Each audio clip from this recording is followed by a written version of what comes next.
Hello students, today we are going to start chapter number 8, Introduction to Trigonometry. Exercise 8.1 exercise के हमने 5 तक sum कर लिए थे और sum number 6, if angle A and B are acute angles such that cos A equal to cos B, then show that angle A equal to angle B. हमें सिर्फ statement given है कि एंगल ए, दो angle है हमारे पास, angle A और angle B, दोनों कौन से एंगल हैं? Acute angle. एक्यूट एंगल कौन से होते हैं? जो 90 डिग्री से कम होते हैं। और उसके बाद कोज ए कोज बी की इक्वल गिवन है। सो हमने बताना है कि जो दोनों एक्यूट एंगल है वो इक्वल कैसे हैं, कि शो करना है कि ये दोनों एंगल क्या है, इक्वल है। हमें पता है, हम जैसे हमने चैप्टर के नेम के अकॉर्डिंग हम ट्रिग्नोमेट्री से रिलेटेड सम कर रहे हैं, तो हम यहाँ से सपोज करेंगे कि हम एक राइट एंगल ट्रायंगल ही बनाएंगे। सो हमने सबसे पहले ट्रायंगल बनाना है। राइट एंगल ट्रायंगल में पता है हमें 90 डिग्री का एंगल ये होता है और ये दोनों एंगल क्या होते हैं? 90 डिग्री से कम होते हैं। सो एंगल ए और बी, यहाँ तो एंगल ए और बी ये दोनों एंगल होंगे, दो ट्रायंगल बनेंगे हमारे पास, एक एंगल ए और एक एंगल बी दूसरे ट्रायंगल में। सो हमने यहाँ पे दो राइट एंगल ट्रायंगल बनाए, ट्रायंगल पी ए क्यू और सी बी डी, जिसमें ए और बी क्या है? एक्यूट एंगल है। सो सबसे पहले सोल्यूशन में लिखेंगे एंगल ए और बी जो गिवन है एक्यूट एंगल, उसके बाद कोज ए कोज बी के इक्वल गिवन है। कोज ए इक्वल टू कोज बी, हमें पता है कोज ए और कोज बी की वैल्यू हमने लास्ट लेक्चर में भी पढ़ी थी कि हम कैसे फाइंड आउट करते हैं साइन कोज टैन की वैल्यूज़। कोज ए का क्या मतलब है? Cos of angle A. Cos of angle A कैसे आता था? कोज की वैल्यू क्या आती है? Base over hypotenuse, base over hypotenuse. So यहाँ पे बेस क्या है? पी ए और हाइपोटेन्यूज क्या है? A Q. सिमिलर वे से कोस बी, कोस बी हम दूसरे ट्रायंगल में से निकालेंगे, क्या होगा? बी सी और D, B C over D B, यानी कि बेस क्या है यहाँ पे? पी ए, यहाँ पे B C, hypotenuse Q A and D B. उसके बाद हमने कोज ए की वैल्यू निकाल ली, कोज बी की निकाल ली। कोज ए को कोज बी के इक्वल हमने लिखना है क्योंकि गिवन है स्टेटमेंट में। सो ए कोज ए की वैल्यू क्या है? A P over A Q. Cos B की वैल्यू क्या है? B C over B D.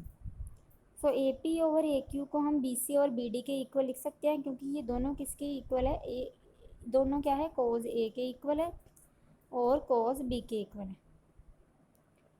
सो हमने इनको इक्वल करके लिख लिया रे दोनों रेशियोज को। उसके बाद हमने क्या करना है? ए पी है यहाँ पे, A P over A Q है, यहाँ पे क्या है? B C over B D. हमने ये वाला बी सी क्या है? ए क्यू ए पी के डिनोमिनेटर में ले आना है, यानी कि क्रॉस मल्टीप्लिकेशन कर देनी है एक तरह से, बट ए पी और बी डी को मूव नहीं करना। ए पी यहाँ पे बी सी था, बी सी को हमने ए पी के नीचे लिख दिया और ए पी ए क्यू को बी सी की जगह पे, यानी कि ए क्यू और बी सी की हमने क्या कर दी?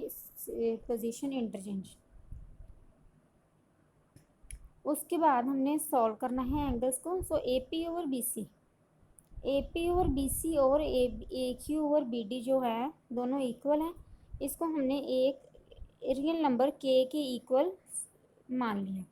सो सपोज कर लो A P over B C equal to A Q over B D equal to K कोई भी मल्टीपल है या रियल नंबर हम बोल सकते हैं, क्योंकि हमें कोई नंबर नहीं गिवन है, तो हमने अपनी तरफ से के ही सपोज किया।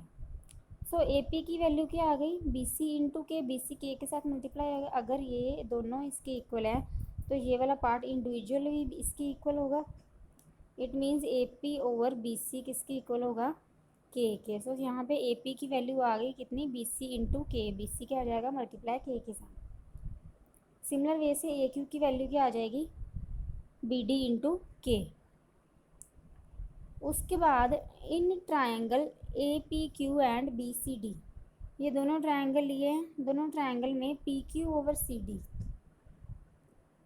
P Q O over C D की वैल्यू हमने फाइंड आउट करनी, यानी कि ये दोनों क्या है, perpendicular. P Q over C D, P Q की वैल्यू कैसी आएगी, हमें पता है पाइथागोरस थ्योरम क्या होती है, hypotenuse square equal to base square plus perpendicular की स्क्वायर। यहाँ पे क्या है, परपेंडिकुलर, पी क्यू क्या है, परपेंडिकुलर। सो पी क्यू की वैल्यू क्या आ जाएगी, एच स्क्वायर, और ये बी यहाँ पे पॉजिटिव है, दूसरी साइड जाके क्या आ जाएगा, नेगेटिव, यानी कि पी की वैल्यू क्या आ जाएगी, hypotenuse square minus base square. So similar way से यहाँ पे बी क्यू की वैल्यू लिखी हुई है, पी क्यू की वैल्यू कितनी लिखी है, A Q square minus A P square. A Q क्या है हमारे पास, हाइपोटेन्यूज, और ए पी क्या है, base. It means hypotenuse minus base की minus base, hypotenuse square minus base square, और उसका अंडर रूट क्यों लिखा है, क्योंकि पी क्यू के साथ स्क्वायर था, तो स्क्वायर को हमने दूसरी साइड अंडर रूट कर दिया। सिमिलर वे से सी डी की वैल्यू लिखी है हमने, सी डी दूसरे ट्राइंगल की वैल्यू है, और उसके बाद ए क्यू और ए पी की वैल्यू हमें फाइंड आउट की है हमने अभी, क्या है, के बी डी और के बी सी। सो ये ऊपर वाली टर्म से के क्या आ जाएगा, कॉमन आ जाएगा, के स्क्वायर अंडर रूट में से के बार आ जाएगा, और क्या बच जाएगा, B D square minus B C, और डिनोमिनेटर में भी क्या है, B D square minus B C की स्क्वायर। तो दोनों क्या हो जाएंगे, कैंसिल। सो पी क्यू और सी डी की वैल्यू क्या आ जाएगी, के।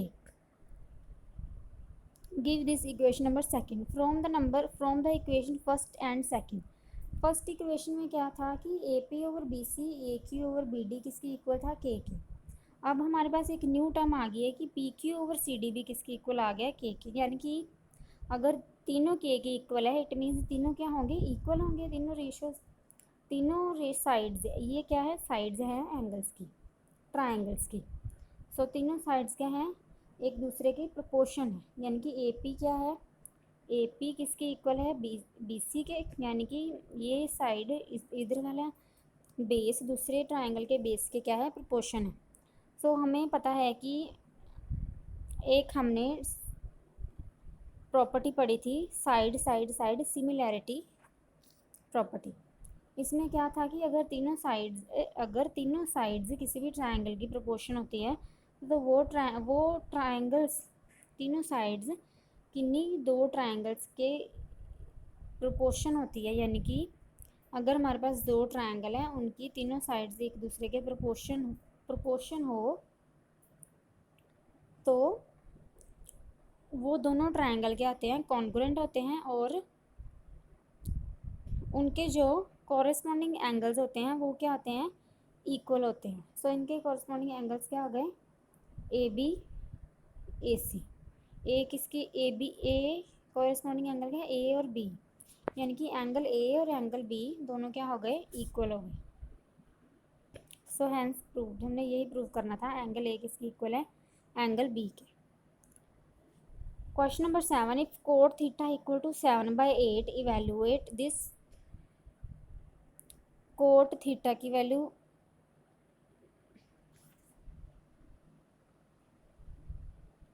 कोट थीटा की वैल्यू 7/8 गिवन है।